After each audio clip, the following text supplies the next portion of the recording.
じゃあ、日本の側からのいろんなの報告になりますが、岸真理先生の、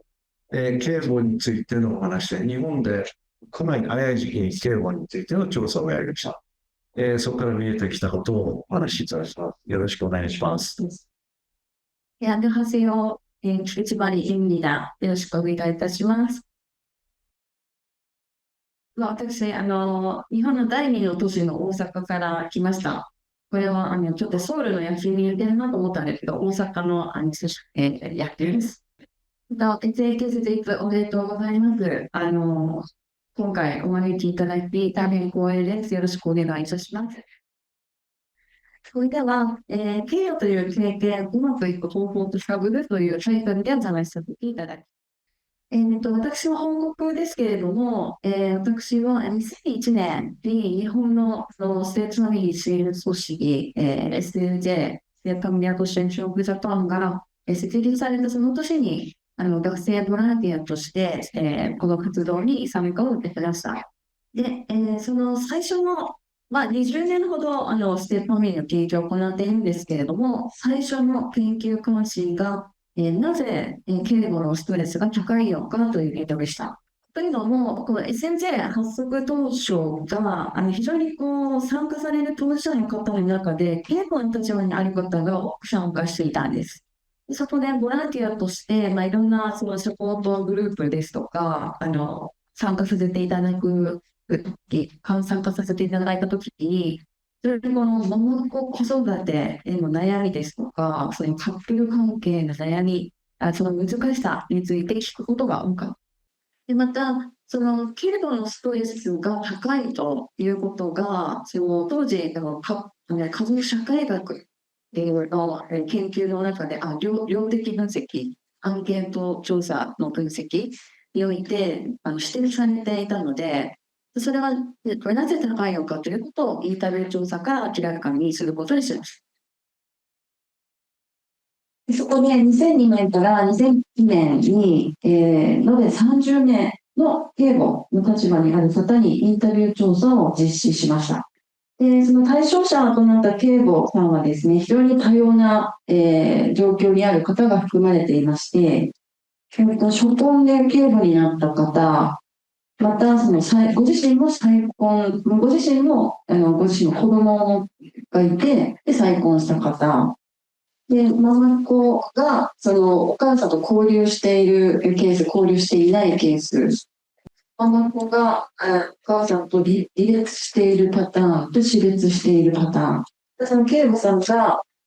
働いていないですとか、都会に住んでいる方、地方に住んでいる方など、非常に多様なケースを対象にして、それを博士論文研究にまとめました。はい。で、今日はその成果を簡単に、お話しさせていただきます。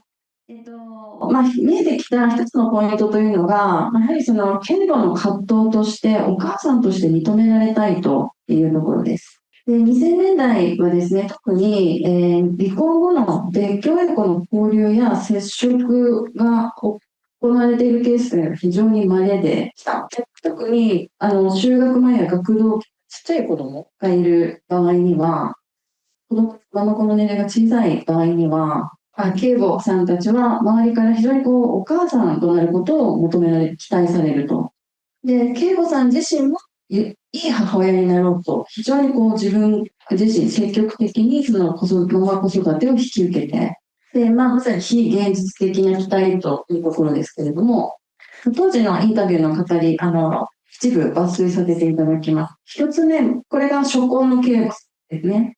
一緒に住むの、夫と結婚して一緒に住むのであれば、お母さんとしての役割を果たしていきたいし、やっぱり、子供がかわいそうだなっていう気持ちがあったんですよね、とか。でお母さんになろうというのは再婚の警護さんも同じです。こちらの2つ目ですけれども、一般的にお母さんが子供にしてあげることをね、その女の子たちに体験させてあげたいと。で、再婚した警部さん自身も、ご自身にお子さんがいて、で、夫が、警部になるわけですけれども、警部にお父さんをしてほしいと思っている。この3つ目は、初期警部さんの2人ですけれども、これはその夫からも非常にその子供の母親になってほしいという期待を感じていて、それが非常に重たいというふうに言っている語りです。夫自身が離婚をして、したことによってお母さんを亡くしてしまったっていう子供に対する罪悪感があるから、再婚して警母さんがやってきて、その罪悪感が埋められていると思っている。それが非常に重たいと言っていました。で、なぜその警母さんの警母のストレスが高いのか、これは母親になろうとすることのプレッシャーではないかと。つまり、母親になれないということがストレスにつながっているのではないかというです。非常に多くの事例に共通していたのが、非常にママ子の世話をする、しつけをする、教育をするということに非常に熱心になっていく。で、生活習慣や態度を厳しく正そうとするんですけれども、それが子供から非常に反抗されてしまう。このようにだんだん敬母子関係の間で衝突が起こって悪化していってしまう。非常に多くのケースで見られます。で、やはりその権のない警母さんに、難しさというのがあるかなというふうに感じることもあります。ここでもちょっと語りをいくつか紹介します。この一つ目の、この初婚の警母さんですね。本当に日常の細々としたことに口うるさくなっちゃったんですよね。で、それがいいお母さんだと思ってたんです。で、やっぱりいいお母さんとして認められたいという気持ちがすごく強かったというふうにシンデレラのママ母みたいになってしまったんじゃないかというふうに思う時があって、そう思うそういうことをしている自分が非常に嫌になったということが多々あると。これも初婚の警部さんですね。で、何かうまくいく方法を探して、行政の子育て相談窓口なんかもよく利用されるんですけれども、その3つ目の初婚警部さんですが、相談しても、他のお母さんもっとやってますよというふうに言われてしまう。自分の人生を犠牲にしてでも自分の子供を母親っていうのは見てるもんですよって言われたんですよね。で、自分が母親じゃなくて敬母だから愛情もないんだろうっていうふうに思われていて、そんなことを言われるんじゃないかと。これは再婚の警護さんですけれども、本当に母性を持って無償の愛を持って、血のつながりの関係なしに子供という存在を育てられるっていうのは、私みたいな葛藤はないのかもしれない。やっぱり血がつながったお母さんがいいと思うのは当然だよねというふうにも語っています。で、なぜ、警護のストレスが高いのか、このスライドにまとめています。その警護さんの葛藤のストレスの背景にあるのは何なのかということです。で、ママ子育てに悩んでも、母親となることを求める夫、期待される夫には、それがなかなか理解されないばかりか、そのしつけや教育の方針をめぐって対立することもあります。そういった中で、家族の中で、ケイコさん一人、疎外感や孤立感を抱えていってしまう。で、また、どちらがいい親なのか、そういうことをめぐって、競合するといったこともあります。別居時、母親を過小評価したり、あるいは、母親の思い出とかですね、写真とか片付けちゃうみたいな、そういう排除するということも、あります。さっきも言ったように日本は別居心との交流があるケースが非常に少ないわけなんですが、その交流がなくても、また死別でもそういった、子供のもう一方の親、このケースだと母親を、排除するといって、競合するといったことが起こるわけです。で、先ほど事例挙げましたけれども、その助言や情報を求めて、公的機関の窓口や、友人、知人に相談しても、なかなか理解、共感されないと。ステップファミリーがどういう家族なのか、知られていない。母親や父親もそうなんですけど、子育てに対する情報はあるんだけど、その敬母向けの情報というのがない、支援が乏しいという。友人的に相談しても、で結婚したんでしょとか、抱きしめてあげてスキンシップが大事なのよと、母親となることを当然視されるような、そういう、助言がかえって警部さんを苦しめるといったことがあります。そう考えていくと、そのママ子に愛情を持って可愛がり、家事もしつけ、教育もする、そういう理想的な母親になるということを非常に期待される。で、その一方で、それができなければ、おとぎ話にあるような意地悪なママ母というふうにレッテルを貼られてしまう。先ほど紹介した事例にあったように、警部さん自身が、自分がイスラエルのままになってしまったんではないか、そういう自分でに折れてるはるということもあります。非常に警護の役割が曖昧なゆえに、非常に理想の母親か、意地悪なママ母か、非常に両極端なイメージに揺さぶられてしまうと。でこういった警護の、葛藤の背景には、ストレスの背景には、ジェンダーに基づく役割期待と、それを補強するような規範、母性神話、三歳児神話というものがあるのではないかと思います。先ほど野沢先生の報告の中でありました代替モデルスクラップアルドビルド型、つまりこの警護のケースだと実母と警護を入れ替えて性別役割分業型の核家族を再構築する、それが理想だというふうに、する。この代替モデルスクラップアルドビルド型っていうのはそういった性別役割分業型の核家族の再構築を理想とするものなのではないかと思います。この警護さんが、目の前のママ子だったり、その家族ではなくて、社会の中で共有されている、こういった家族規範と戦っているっていうことなんじゃないかなというふうに思っています。でおそらく、私これ20年前に書いてたものなんですけど、あんまり変わってないような気がします、日本。で、ただ一方で、先ほど言ったように多様な慶吾さんのケースをインタビューしてきました。野沢先生とも一緒にインタビュー調査を行ってきました。で非常にその同様の、制度的な環境にある中でも、この再婚後の勉強やこの継続と共同養育を行っているというケースも少数ながらあったわけです。そしてファミリーの中にあるその多様なケースを比較することで、こういったアメリカの、既存研究なんかもあるんですけど、ちょっと、時間がないので飛ばします。こういった多様なケースを比較して、その中で、適用性の高い事例、慶吾さんにとってうまくいっているような事例っていうものを取り上げて、なぜうまくいったのかっていうところを見ていく、必要があるのではないかと思います。今日はその2つの事例を紹介したいと思います。このケース、別居親、母親もその子供の親であり続けるといったケースなんですけれども、これは、再婚時、この方が、慶吾さんですね。再婚時、実子、7歳と5歳の子供、そして夫の、以前の結婚での子供、8歳、それぞれ子供を連れて再婚したというケースです。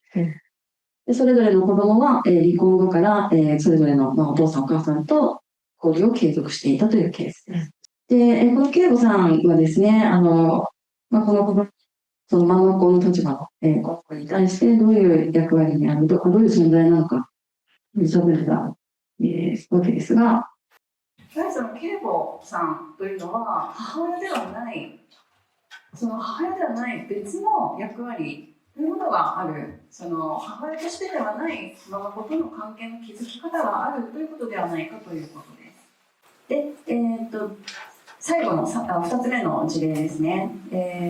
こちらもちょっとご紹介したいんですが、このケース、次のスライドで家族図をお見せします。その2人の息子さんと、2人の子供を持つ、妻、慶吾さんですね。2人の息子を持つその夫と再婚した、両方子供を連れての再婚というケースです。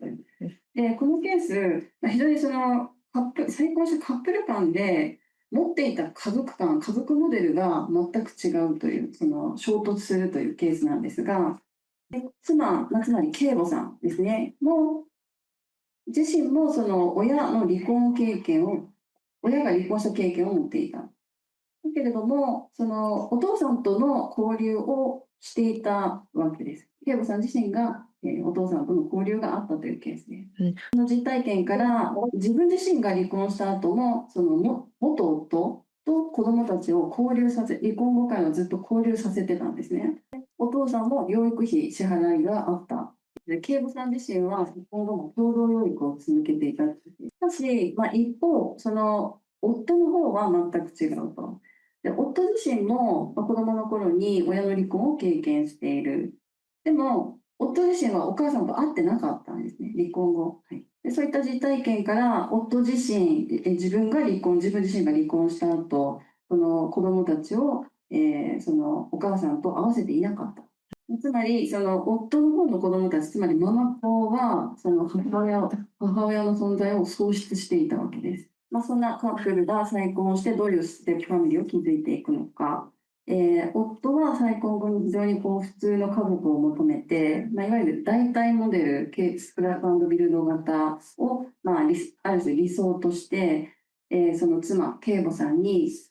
自分の子供たちの母親になるようにということを強く期待したわけです。家事や育児も一切を任されたというふうに言っていました。で、夫は、子供たちに、ママ、パパと呼ばせる、慶母さんをママというふうに呼ぶようにと呼ばせるわけで、その再婚後、この妻、慶母さんは、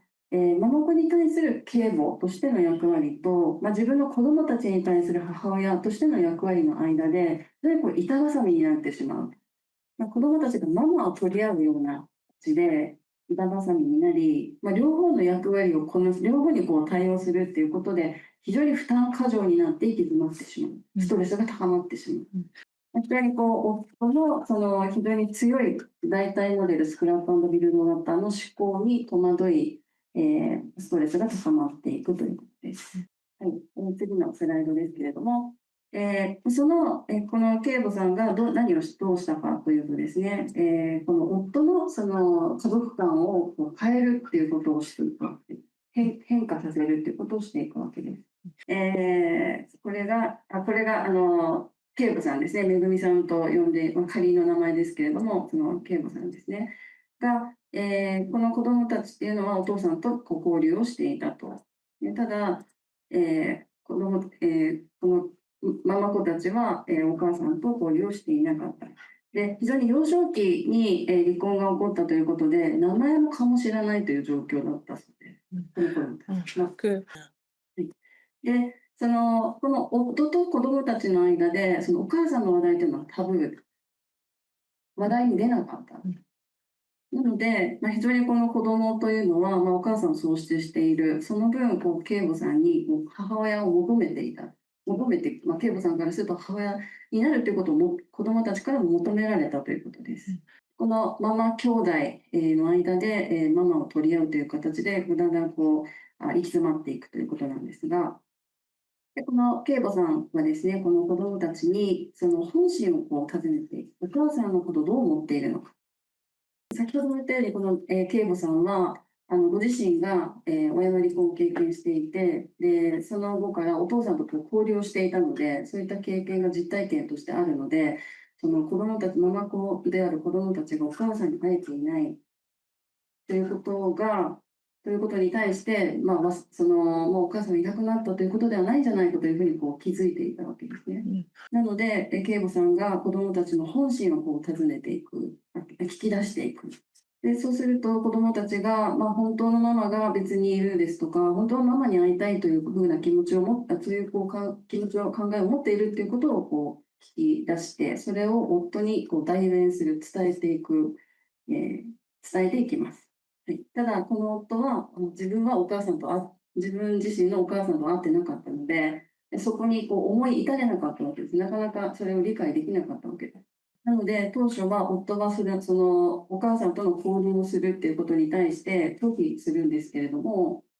それを慶母さんが説得するわけです。で、この慶母さんは、このお母さんをですね、探し出すということをします。でこの夫自身が会えていなかったお母さんを探し出す。で、失われていたママ子の母、そして夫の母との交流が再開していく。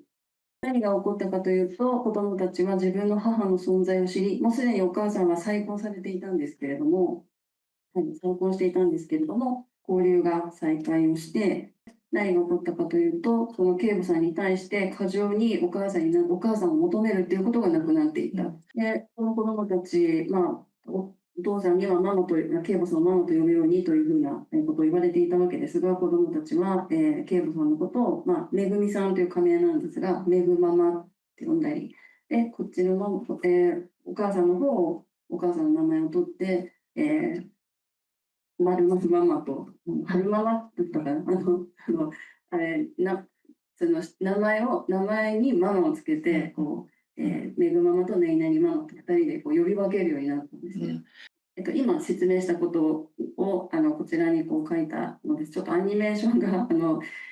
順番逆になっちゃって後出しになってすみません。これは今説明したことです。で、最後のこの箇条書きのところですけれども、非常にこのめぐみさんはですね、めぐみさんが主導して、慶吾さんが主導して、非常にこうステップファミリーで生活しやすいスタイルっていうのをこう、創意工夫をして作り上げていく。例えば、この一緒に暮らしているその世帯の中、一緒に暮らしている家をですね、その生活空間をこの、めぐみさんと子供たち、そして夫とママ子たちで2つでこう区切るような、2つの親子セットで、この生活のスペースをこう区切るっていうような、そういった生活スタイルも作り出していきます。もうまとめに入りますけれども、非常に日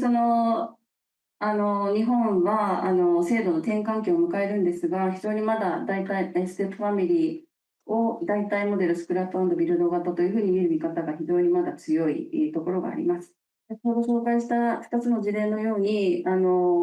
の継続モデル、連鎖拡張するネットワーク型の実践っていうのは、当事者の方、自助努力で試行錯誤しながら行われているようなところです。で、そうしたその関係調整を任されやすいのが、女性であると、実母や警護の立場にある女性で、非常に女性にとって役割過重になる。その負担を軽減して、エンパワーメントにつながるような、制度改革や当事者支援の在り方というのが必要なのではないかと考えています。めぐみさんが果たした役割のように、子どもの本心を聞き取って、同居心、別居心にこう大伝説伝えるっていうような、ことは、支援や介入のヒントになるのではないかというふうに考えています。で、本国の、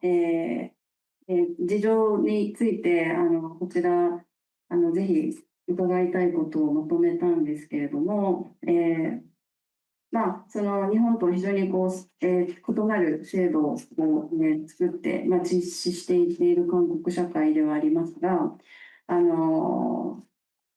その家庭本位を中心に共同養育が推し進められていると、